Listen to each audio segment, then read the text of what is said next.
Bonjour et bienvenue à bord pour un nouveau voyage avec Pascal Airlines, la pointe Sao Lourenço et ses roches rouges se jetant dans l'océan Atlantique, le Pico Ruivo et les vallées abruptes et vertigineuses descendant jusqu'à la mer. Funchal, la capitale, construite entre le 15e et 16e siècle, direction une petite île portugaise à 600 km des côtes d'Afrique du Nord, l'île de Madère.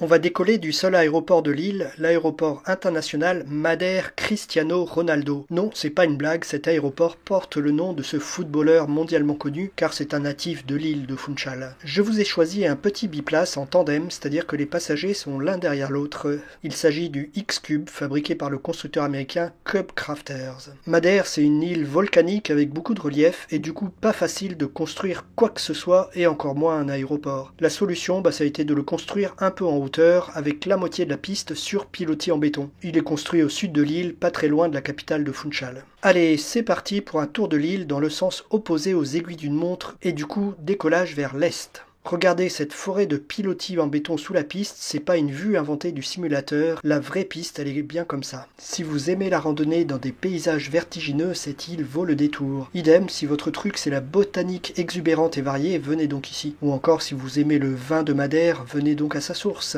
Juste après l'aéroport, on voit une première petite baie, c'est la baie de Machico, une des rares plages de l'île mais en galet. C'est sur cette plage que les premiers Portugais ont débarqué en 1418, juste avant de fonder Funchal dans une baie un peu plus dégagée. Devant nous maintenant c'est le port de Canical et ensuite une longue langue de roche avance plein est dans l'Atlantique. C'est la pointe de Sao Lourenço, Saint-Laurent. Cette pointe est magnifique car faite de roches rouges et quasiment sans végétation. Pour la visiter en fait il n'y a qu'une seule option, la marche à pied. On voit ici sous l'avion la route qui s'arrête assez rapidement avec un grand parking. Ensuite il faut continuer à pied, ça fait une randonnée d'environ 4 heures qui est assez facile mais attention à penser à prendre de l'eau et un chapeau. Par contre le côté paysage lunaire coloré et déchiqueté n'est pas super bien représenté sur le simulateur, puisque voici ce à quoi ressemble cette pointe Sao Lourenço dans la vraie vie. Et pour une fois, ce ne sont pas des photos trouvées sur internet, j'ai eu la chance d'aller moi-même randonner sur Madère il y a quelques années, et ainsi je vais prendre ces photos. On va maintenant laisser cette pointe continuer vers le large, et nous on va prendre un grand virage à gauche pour revenir le long de la pointe par le côté nord cette fois, et rejoindre ainsi le reste de l'île. Tiens, là-bas on voit un champ d'éoliennes. C'est vrai que sur une île, il faut pouvoir créer de l'électricité, et de préférence sans avoir à importer des tonnes de pétrole ou de gaz. Ceci dit, Madère est aussi connectée au Portugal par un câble sous-marin qui permet de compléter l'alimentation électrique de l'île. La côte nord a la particularité d'avoir toute une série de falaises très impressionnantes, avec des apics jusqu'à 700 mètres de haut. Je soupçonne les Madériens d'avoir même pensé à construire des routes ou des habitations sur ces falaises, quand on voit les endroits abrupts et improbables dans lesquels ils se sont installés un peu partout dans l'île. Il y a une chose d'ailleurs que j'ai oublié de vous dire, c'est que ici il faut aimer conduire une voiture en restant parfois en première sur 1 ou 2 km. En effet, certaines routes sont tellement raides que la plupart des voitures refusent de passer en seconde vitesse sans caler. Parfois la terre descend jusqu'à l'océan, comme ici avec le village de Porto da Cruz au bord de l'eau. Juste après ce village, on a un gros rocher, là ce gros rocher couvert de forêt, c'est le rocher de l'Aigle, Pena de Agua, culminant à 550 mètres au-dessus de l'eau, et couvert de forêts luxuriantes mais assez inaccessibles. Et après ce rocher, oh bah tiens, ils ont même trouvé de la place pour faire un circuit de course. Ils ont dû être perturbés par le fait qu'il y ait du plat et pas savoir quoi en faire dans cette île où tout est en pente. Madère, c'est un peu partout ce type de paysage, des habitations sur du sol penché, des routes abruptes et des terrasses agricoles un peu partout. Ce côté terrasse est impressionnant à voir et encore une fois, il n'est pas très visible sur le simulateur.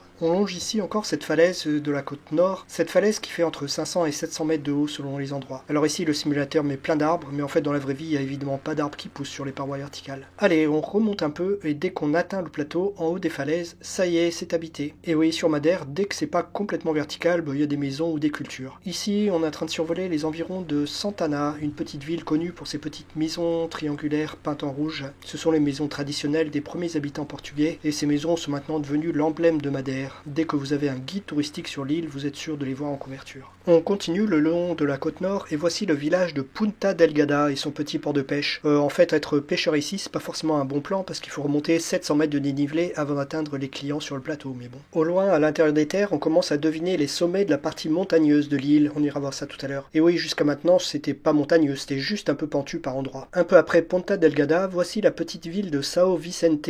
Elle a l'air petite sur le bord de mer, mais en fait, elle est assez grande parce qu'elle s'enfonce assez loin le long de la vallée qu'on voit partir à gauche là-bas au loin. Allez, on va jeter un œil sur une carte. On a parcouru une cinquantaine de kilomètres depuis la pointe de Sao Lourenço et après avoir remonté toute la côte nord de Madère, on va arriver à l'extrémité ouest.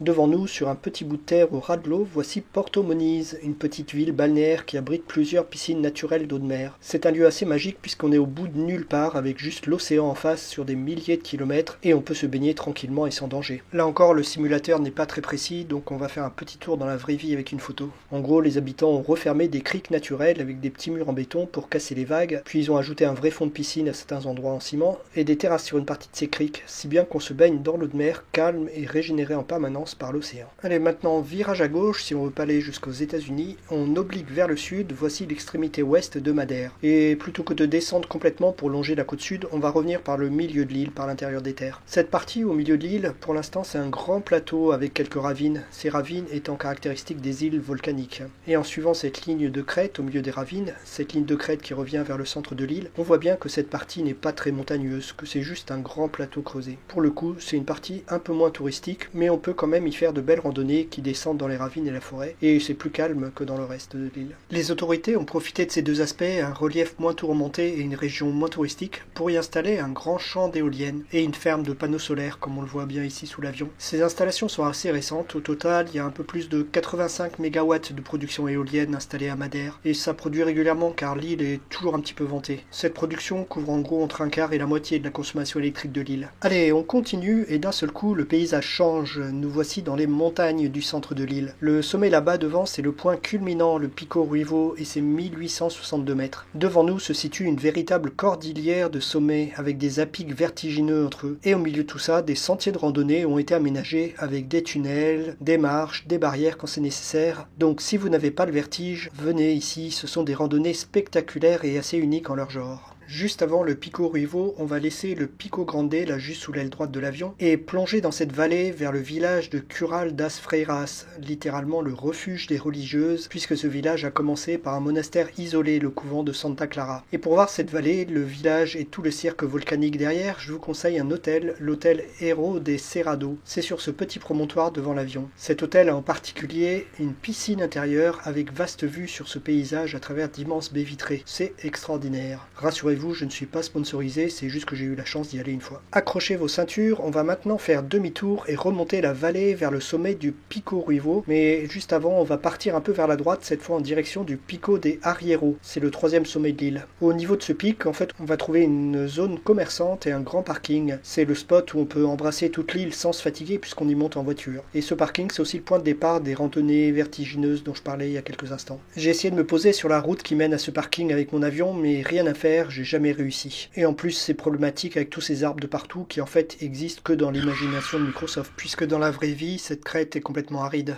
On va en profiter pour jeter un nouveau coup d'œil sur la carte. On est maintenant revenu vers l'est de l'île. On va terminer notre tour par la capitale Funchal qui est au sud de là où on est. Et pour ça, on va repartir donc plein sud et dévaler ce flanc de montagne très raide pour atteindre là-bas la ville de Funchal. C'est la seule grande ville de l'île avec plus de 100 000 habitants, sans compter les touristes. Quand on arrive dans les hauts de Funchal, ici sous l'avion se trouve le quartier de Monte, on a le départ d'une drôle d'attraction traditionnelle, la descente de la ville en traîneau sur route. Ils appellent ça le toboggan de Monte.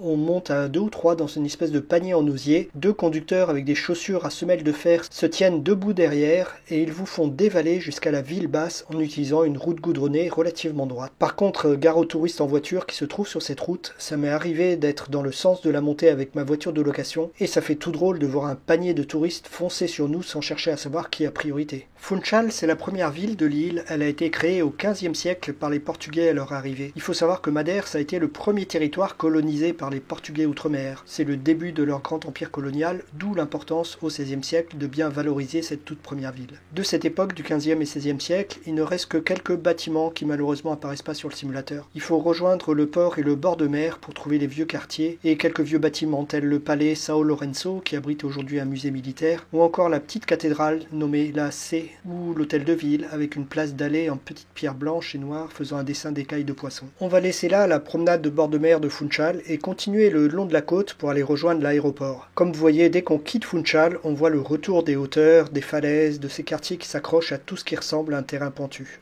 Voilà, une vingtaine de kilomètres plus loin, revoici notre aéroport. L'approche de cet aéroport est assez costaud puisque pour prendre l'alignement de la piste, il faut raser la montagne. Ici j'ai un mini avion donc c'est assez facile, mais imaginez quand vous avez un gros porteur plein de vacanciers. Allez, il est temps d'atterrir en essayant de ne pas dépasser le bord de piste parce que ici ça pardonne pas. Encore merci pour votre fidélité et vos commentaires. N'hésitez pas à partager cette vidéo avec d'autres personnes et à très bientôt sur Pascal Airlines, la seule compagnie qui vous fait dévaler une pente avec un panier en osier rempli de touristes.